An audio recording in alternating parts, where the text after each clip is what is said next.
Okay, I'm on my walking pad with you right now. The weather is getting a little more skeptical out there and chilly.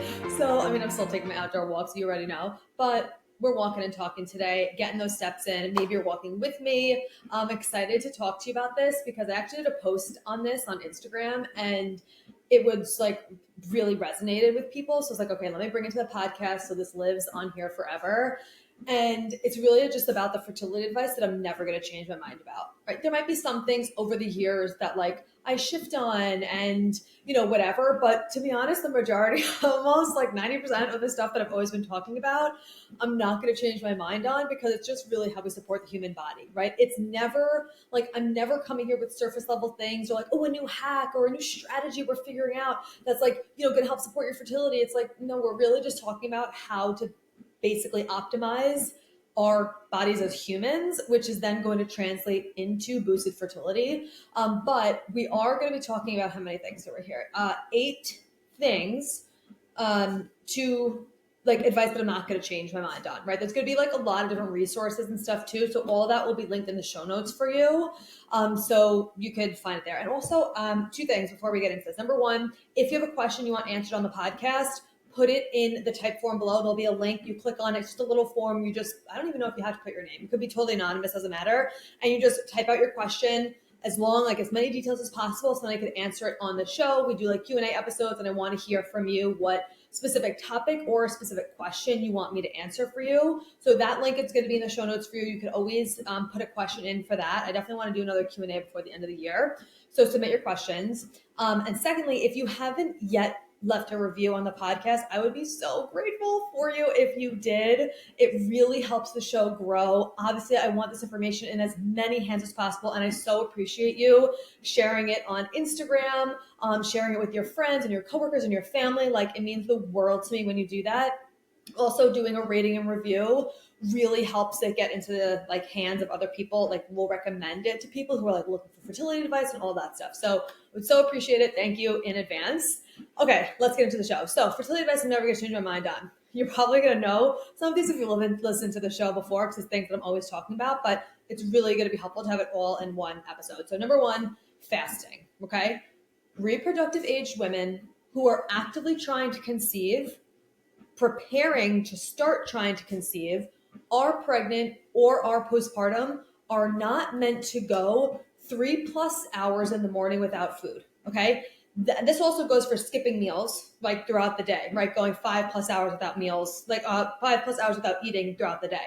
Sometimes we only view fasting as like from dinner to breakfast or like a full day or whatever, but it's also going too long between meals. Okay, this is a really quick way to dysregulate your nervous system and your blood sugar levels, which has a direct negative impact on your fertility, on your energy, on your cycle, and on your moods.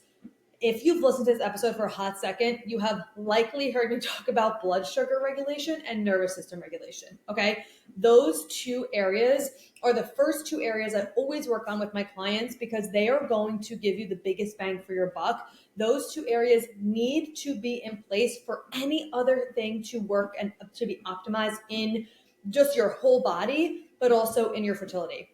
This came up because I was on a Mind Your Hormones Method quarterly call. When you're in the Mind Your Hormones Method, we have 4 calls a year, like 1 each quarter. And one of the women, and I know her obviously because I've seen her on other calls, this is her second, I believe, her second baby. And she was, I think, maybe like 6 months postpartum. I knew she was postpartum. I don't know exactly how many months, but it was around there once I asked. And she was like, what do you think about fasting? Like, do you think it's ever, going to be supportive? There was like her sister-in-law, people in her life were doing these like 2 or 3 like day fasts or whatever. And she like wanted to do it. And I was like, you breastfeeding? She's like, yeah. I'm like, no, that's a hard thing. No. Like, even if you weren't breastfeeding and you're 6 months postpartum, never going to say fasting for 24 hours, 48 hours, 36 hours, whatever is a good idea. Okay. Especially when you're postpartum, especially when you're breastfeeding. Where are you supposed to get the energy to produce someone else's livelihood, their breast milk, if you're fasting for 36 hours? Like, and her like family was trying to like pressure her into doing it. And I'm like, what the actual fuck? Like, and obviously it was like the intention of like, like losing weight or doing whatever. And I'm like, No, this is what's wrong with the world. Okay. Like we're so focused on, okay, fasting for weight and all the stuff and da da da. And it's like, what is your actual priority? Because if it's supporting a healthy pregnancy, if it's breastfeeding, if it's healing, if it's doing whatever, like fasting for 36 hours ain't it. And that's also not a sustainable weight loss solution. So, anyway, fasting is something I'm never going to be changing my mind out. Okay. And again, when I say fasting, I mean going 3+ hours in the morning without food and skipping meals, or going 5+ hours without eating throughout the day. A general fast that I recommend is like 13 hours, right? 12 to 13 hours from dinner to breakfast. Okay. That's like the fast that I recommend. Can there be other situations where fasting is appropriate, right? Especially if you have cancer or something like that? For sure. Like, absolutely. But when we're talking about if you're actively trying to conceive, you're pregnant, you're postpartum, it's a no for me. Okay. It's a no. So that's number one. Number two is having coffee on an empty stomach. Hard motherfucking no. Okay. You already know. And this is for the same reasons as number one with the blood sugar and the nervous system dysregulation. Like, do yourself, your baby, your fertility, and everybody around you a favor and have your breakfast first. Please be nodding along with me. Please be nodding along with me and being like, yes, Corinne, I've made the switch. I feel so much better. Like, I've done it. And if you're listening to this and you're like, oh, I haven't done it yet, let this be your sign, okay? Have your protein, fiber, and healthy fat-rich breakfast within 60 to 90 minutes of waking up before any caffeine, okay? Before any caffeine. And if you are maybe new to the podcast and you haven't heard me talk about this, go in the show notes. Go in the show notes and look for the training. It's called How to Create Hormone and Blood Sugar Balanced Meals. And that's a free training I pulled right from the Mind Your Hormones method. It's going to teach you exactly that, how to create hormone and blood sugar balanced meals, specifically that breakfast that I want you to have before you have caffeine. If you are having caffeine on empty stomach, whether it is a pre-workout, are people still having that shit? Energy drinks, coffee, whatever, you are spiking your blood sugar and you are dysregulating your nervous system. Both of those things are directly lowering your fertility immediately. And it's also immediately impacting your mood and your energy. Okay. And it's impacting your ovulation. So we want to put a hard stop on that. And that is something I will never change my mind on. I even there's some people that are like, okay, I'm having my coffee first thing, but I'm putting like collagen in it or like coconut oil or whatever. It's still a no for me. Like, yes, obviously doing that is better than having just straight caffeine. It's going to help with the blood sugar regulation and the spiking of it.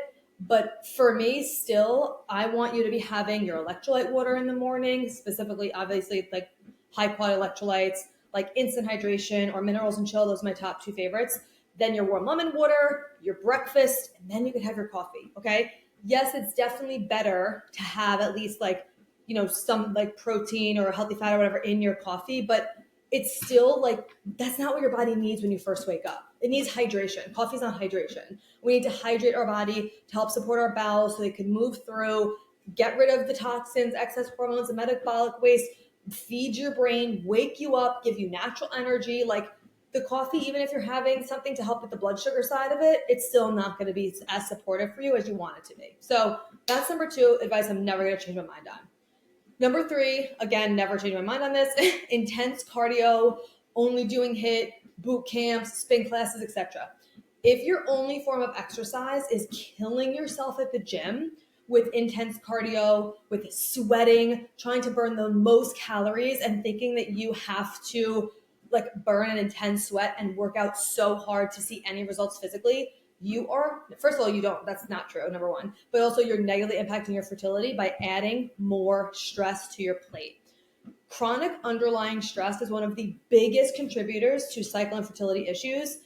I see this across the board with all of my clients.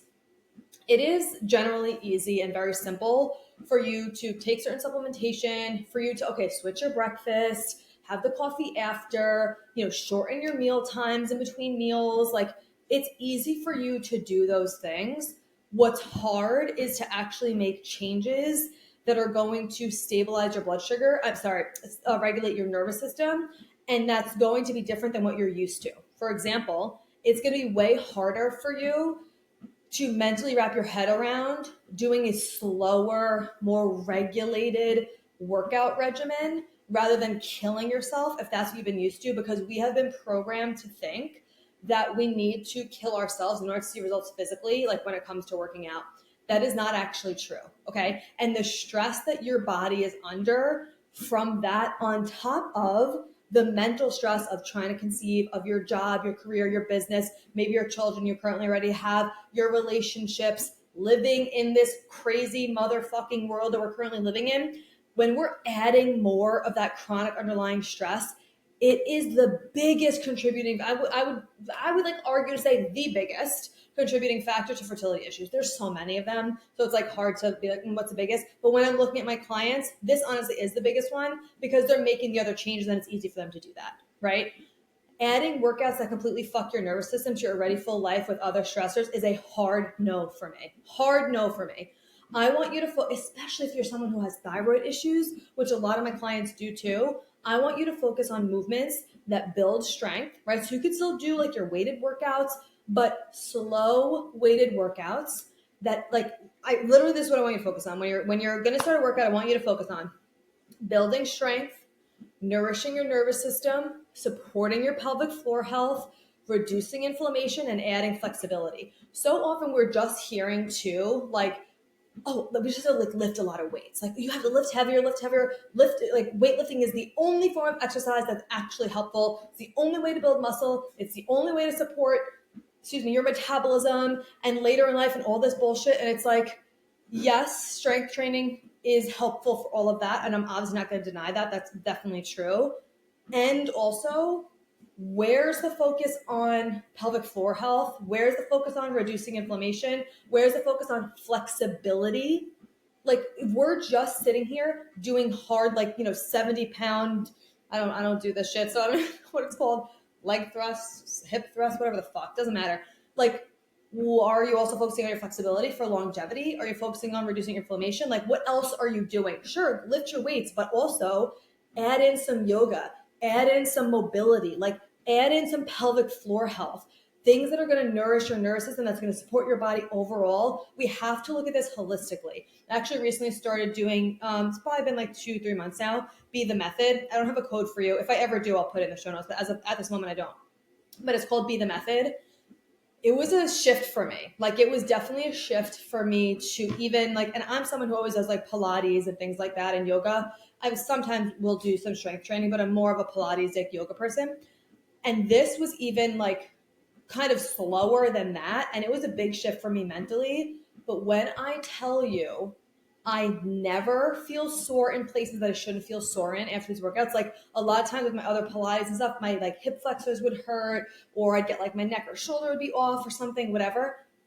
Literally never have hip flexor pain anymore. I feel so energized after. My body is actually changing. My inflammation levels are down. Like it is insane what can actually happen when you allow it to not have to be so hard and to not have to be killing your body to actually see a result. And this woman, her name's Leah, I'm hoping to get her on the podcast. She agreed to come on, but then we haven't been able to schedule it, so I'm hoping she can. She's ripped as fuck, dude. I saw her because I heard her on a podcast, and I was like, ooh, this sounds amazing. So I tried her workouts, and I saw her, and I was like, holy shit. Like, she's living, breathing proof that your body can change from doing workouts like this. Like, it looks insane. Anyway, so that was number 3. Intense cardio, only doing HIIT boot camps. Workouts that are really going to like just fuck your nervous system up are no for me. Focus on more walking and movements that are going to build strength, nourish your nervous system, support your pelvic floor health, reduce inflammation, add flexibility, those types of things that actually feel good, okay?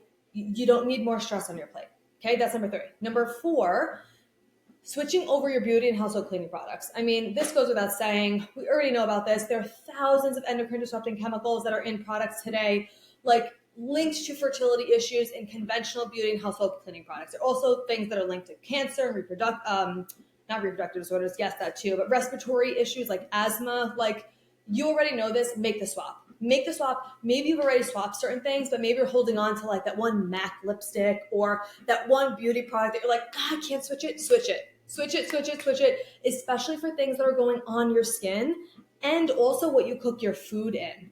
That's huge. Are you cooking your food in like non-stick stuff? Are you putting it in like plastic containers to store it? Like, these are things I want you to switch over. There's probably so many deals coming up too with Black Friday around the corner if you're listening to this in real time, and like Amazon Prime and all that stuff. Like, this is worth making the switch for. So really, really focus on this. Take an inventory of the stuff that you have, household, beauty products, all those things, and really look at it and just be like, okay, like go to ewg.org/skin deep, put in what you currently have, see where it's scored. If it's scored a 2 or a 3 or higher, it's a no, right? I want it to be scored 1 or 2. If it's scored 3 or higher, switch it. Once it runs out, just get a new one and just keep doing that until you switch everything over. I have a whole guide. It's all pregnancy safe products, non-toxic for beauty, household cleaning products, all the things. We'll link that below for you too. There's so many products in there. So definitely check that out if you haven't like started switching things over, but I'm never changing my mind on that. It's just, you already know. Okay. So that's number 4. Number 5, if you have a male partner, he needs to be putting in the work. Okay. You know, I'm about to say this. Say it with me. Okay. Say it with me. 40 to 50% of fertility issues are male factor related. If you're the only one making improvements to your overall health, you're leaving 50% of your fertility on the table. I'm not going to go into that. We have so many other podcast episodes on sperm health. We can link them below. And also I have a, shop my link of my favorite men's fertility supportive supplements. We'll put that in the show notes for you as well. But that's number 5. I'm not changing my mind on that. Like, he's got to be put in the work. He's 40-50% of it. Step up. That is that. Okay. Moving on. Number 6 is nutrient density.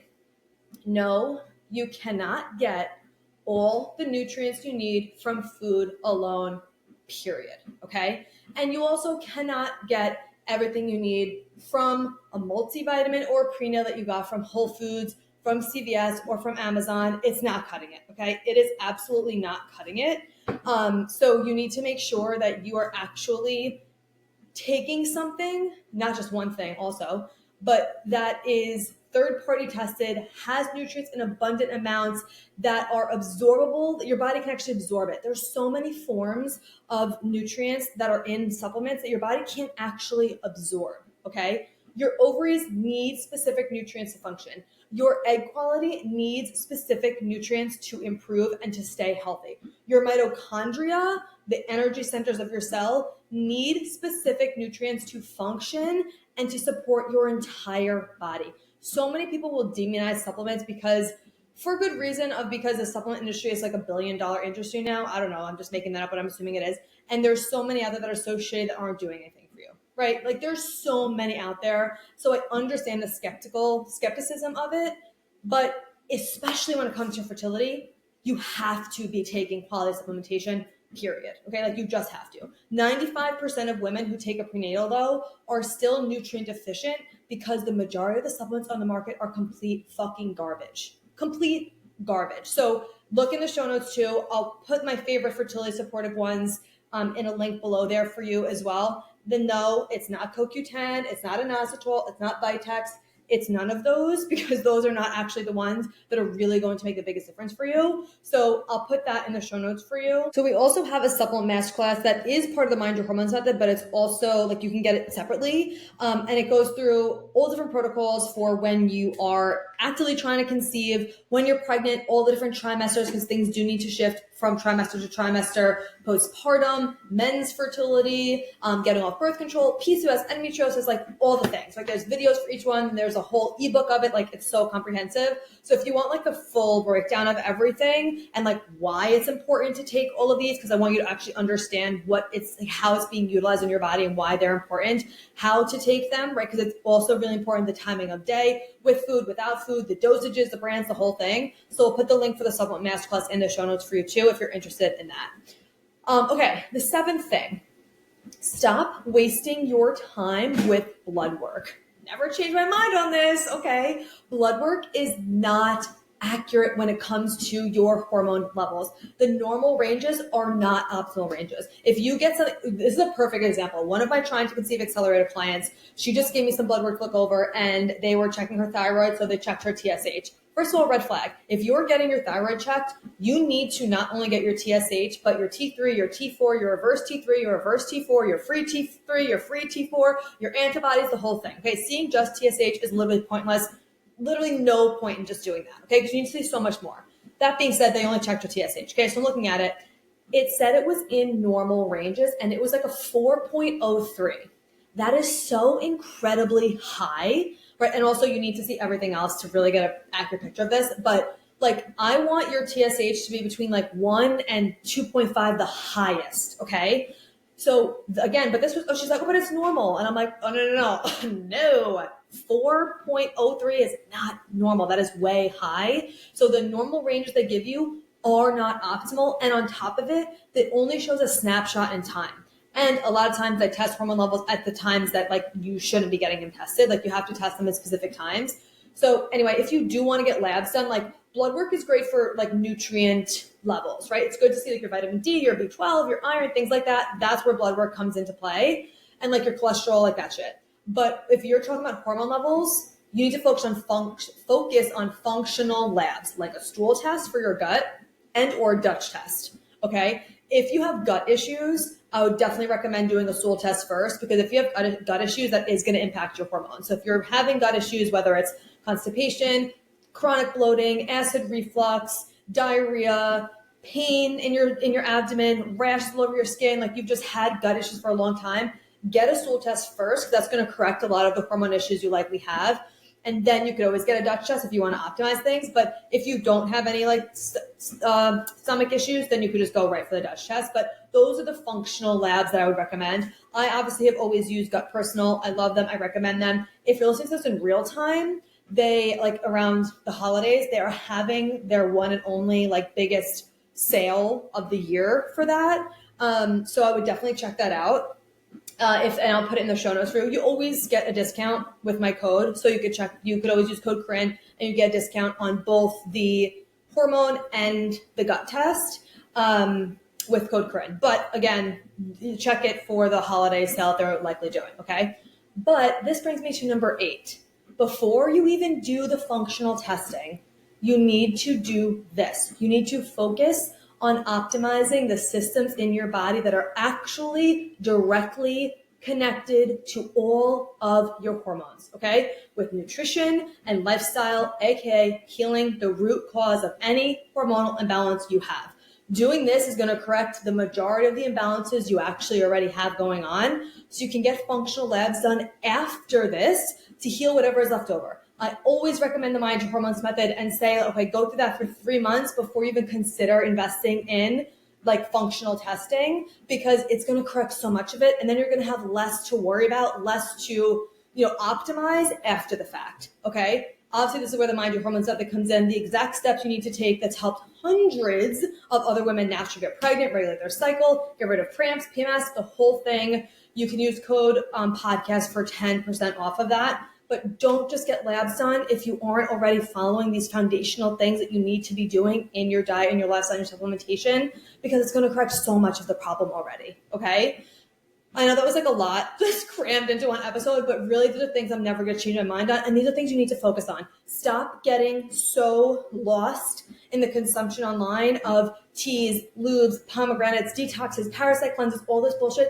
This is what makes the biggest difference. Literally focusing on these areas I just talked about is going to make, your fertility will change. Your cycle will change. It will improve. Your egg quality will improve. These things are going to be so much more powerful than any tea or lube or detox or whatever ever will. I will go to the grave with this, okay? So we put so many things that we talked about here in the show notes. Go to the show notes, save this episode, you come back to it. There's a lot of different resources in here for you, but this is the foundation of everything, okay? And again, obviously, if you want, you're like, okay, Corinne, I just want my step-by-step guide to what to do. You don't want to just have to go to a podcast episode or look for a link or whatever. You want it in one small spot, so everything is there for you, so you feel regulated, you feel calm, you know that you're following a system that is proven, is simple, it's effective. Then join the Mind Your Hormones method. The link is in the show notes for that. I would love to see you in there. Oh, it's my favorite. But thank you as always for being here. I know this was helpful for you. utilize the resources that I give you in this podcast. That's literally why I create it, and it's helped so many, thousands and thousands and thousands of you, which is so cool. But I love you so much. I appreciate you as always for being here, and I will talk to you in the next episode. Thank you so much for being here. If you loved this episode and learned something valuable, please share it with a friend who you think would also love it, or post it on social media and tag me so I could personally say thank you for helping me spread this important message. I am beyond grateful to be here with you. So until next time, stay intentional, stay consistent, and always mind your hormones.